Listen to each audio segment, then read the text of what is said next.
Assalamualaikum warahmatullahi wabarakatuh. Bertemu kembali dengan Bunda Umul pada materi evaluasi pembelajaran membaca.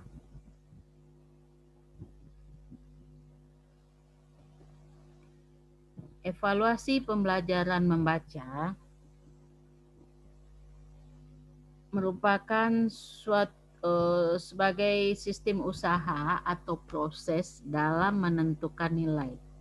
Secara khusus, evaluasi atau penilaian juga diartikan sebagai proses pemberian nilai berdasarkan data kuantitatif hasil pengukuran untuk keperluan pengambilan keputusan. Evaluasi merupakan kegiatan untuk menilai sesuatu secara terencana, sistematik, atau menurut aturannya secara jelas. Penilaian dari sisi terminologis yaitu suatu proses sistematik untuk mengetahui tingkat keberhasilan sesuatu. 2. Kegiatan untuk menilai sesuatu secara terencana, sistematik, dan terarah berdasarkan atas tujuan yang jelas. Jadi penilaian itu untuk mengukur tingkat keberhasilan sesuatu hal ya. Jadi bagaimana tingkat keberhasilannya? Kita harus ada punya alat ukurnya, yaitu yang disebut dengan penilaian. 3. Proses penentuan nilai berdasarkan data kuantitatif hasil pengukuran untuk keperluan pengambilan keputusan.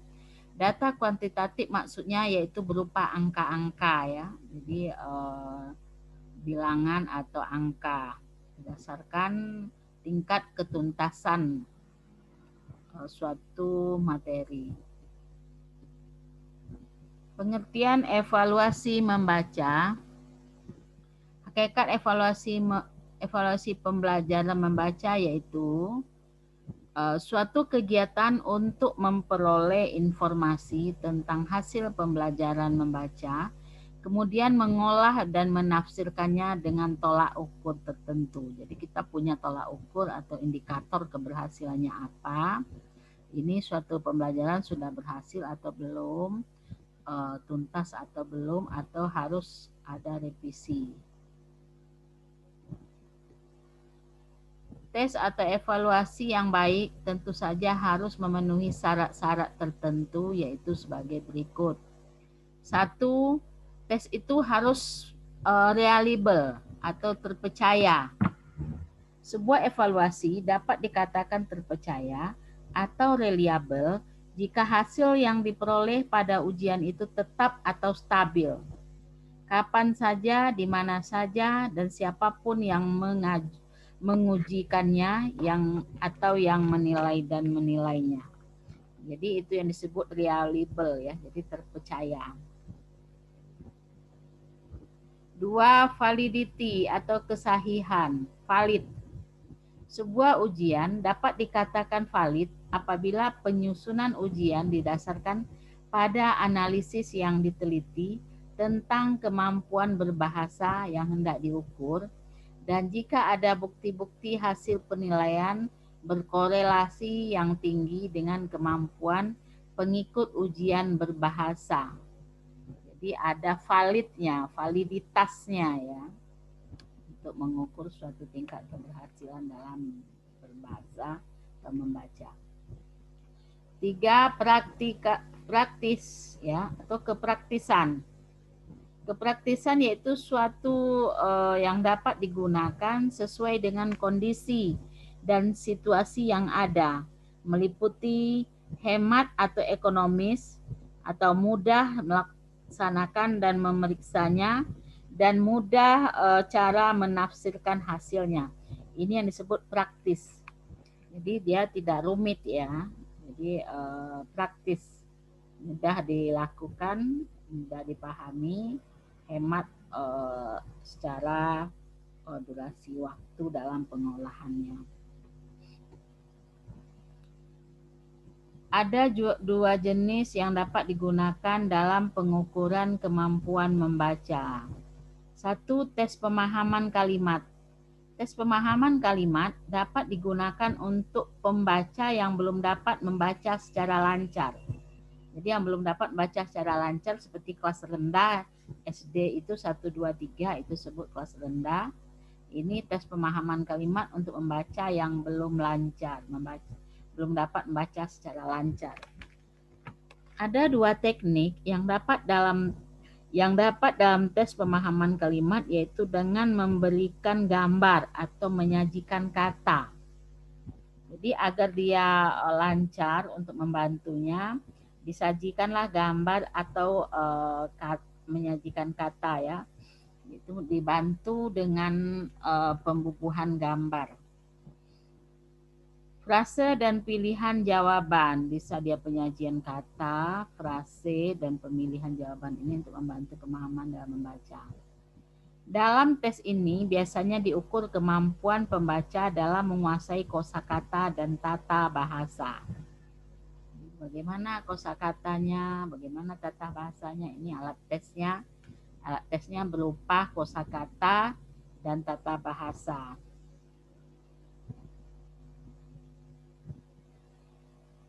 B. Tes pemahaman.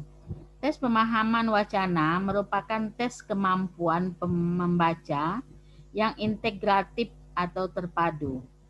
Jadi pemahaman wacana merupakan tes kemampuan yang integratif ya, yaitu terpadu. Dalam tes ini banyak kemampuan yang bisa diukur seperti struktur, kosakata, pemahaman isi, bacaan, gagasan, gaya penulisan, bacaan, dan paragraf. Jadi ini tes pemahaman. Jadi tes pemahaman itu apabila setelah membaca sebuah teks, si pembaca harus mampu memahami bacaan tersebut. Alat ukurnya bisa struktur kalimat atau struktur kata, bisa kosakata yang terdapat di sana atau makna kosakatanya, pemahaman isi bacaan apa atau temanya, gagasan apa di sana yang ditonjolkan atau gagasan apa yang diutamakan atau gagasan utamanya apa. Kemudian gaya penulisan bacaan seperti apa, menggunakan majas, menggunakan kata ilmiah atau menggunakan kata bidang-bidang kesehatan. Serta paragrafnya bagaimana? Paragrafnya menggunakan ide pokok di awal, di tengah, atau di akhir. Ya. Jadi apakah paragrafnya saling berhubungan atau tidak? Ini disebut tes membaca pemahaman. Ada 2 bentuk tes pemahaman wacana. 1, tes pilihan ganda. Jadi untuk memahami wacana ada yang namanya, untuk mengukurnya itu tes pilihan ganda. Tes pilihan ganda harus diperhatikan panjangnya wacana yang digunakan. Biasanya 35 sampai 75 kata untuk wacana pendek dan 100 sampai 300 kata untuk wacana panjang. Butir pertanyaan yang dibuat dapat berkaitan dengan topik wacana, jenis wacana, judul wacana, informasi wacana, topik paragraf, kalimat topik, jenis paragraf, kosakata, dan struktur. Jadi ini kalau dia bersifat pilihan ganda.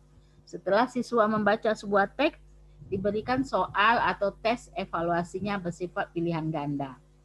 Ini yang dapat di butir pertanyaannya dapat berupa topik wacana, jenis wacananya apa, judul wacana tersebut apa, informasi dalam wacana apa, topik paragrafnya apa, kalimat topik dan paragraf apa, jenis paragraf yang digunakan, kosakata, dan struktur.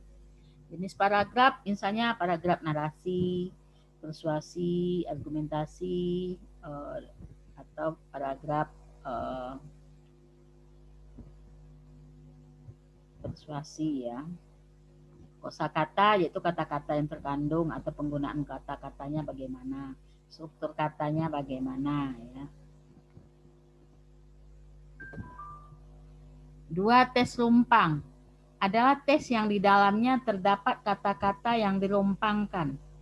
Pembaca dapat mengisi bagian yang dihilangkan, itu jika memahami seluruh wacana.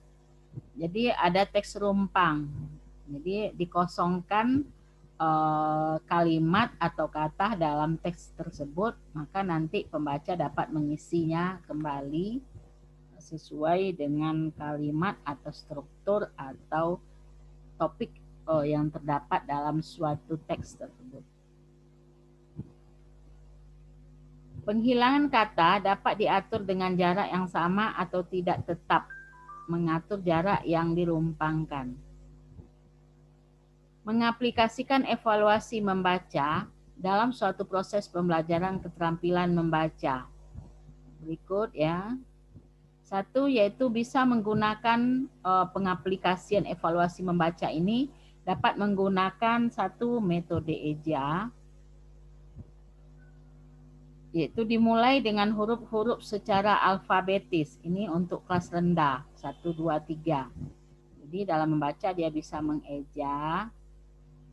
Kemudian anak diajak untuk berkenalan dengan suku kata dengan kata merangkaikan beberapa huruf yang sudah dikenalnya. Proses selanjutnya adalah pengenalan kalimat-kalimat sederhana. Ini disebut dengan metode EJA ya. Ini untuk kelas rendah.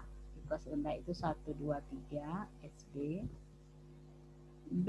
Metode bunyi. Prinsip dalam dasar dari proses pembelajaran dalam metode bunyi tidak jauh berbeda dengan metode EJA atau abjad, yaitu di mana siswa belajar yaitu dengan mendengarkan bunyi A, I, U, E, O, misalnya itu huruf vokal. Jadi dia metode EJA atau abjad ya, ini dibunyikan, disuarakan oleh siswa yang sedang belajar atau oleh gurunya yang mengajar. C. Metode suku kata.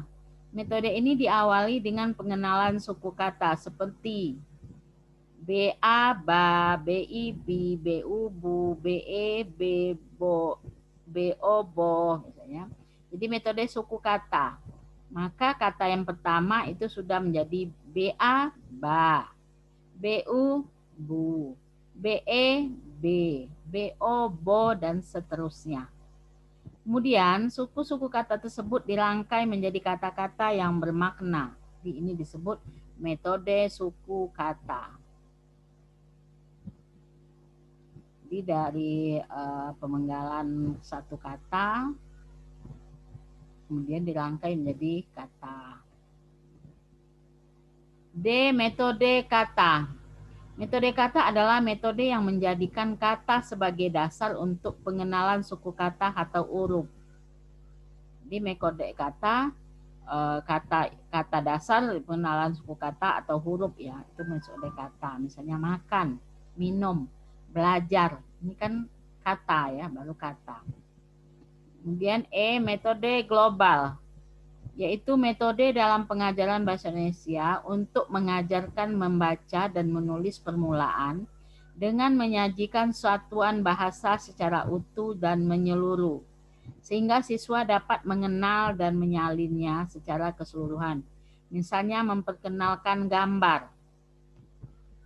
Jadi ini disebut metode global. Membaca dengan menulis permulaan ayat dengan satu bahasa dengan dibubuhi gambar ya. Berikut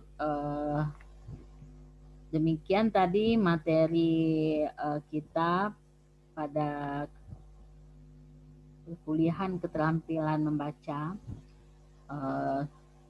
Adapun tugas di akhir perkuliahan ini, buatlah sebuah teks bacaan rumpang untuk siswa sekolah tingkat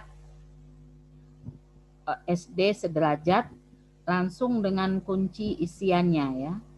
Jadi Anda buat sebuah teks harus sesuai dengan tingkat kelas atau tingkat sekolah. Ini kita ambil siswa kelas rendah.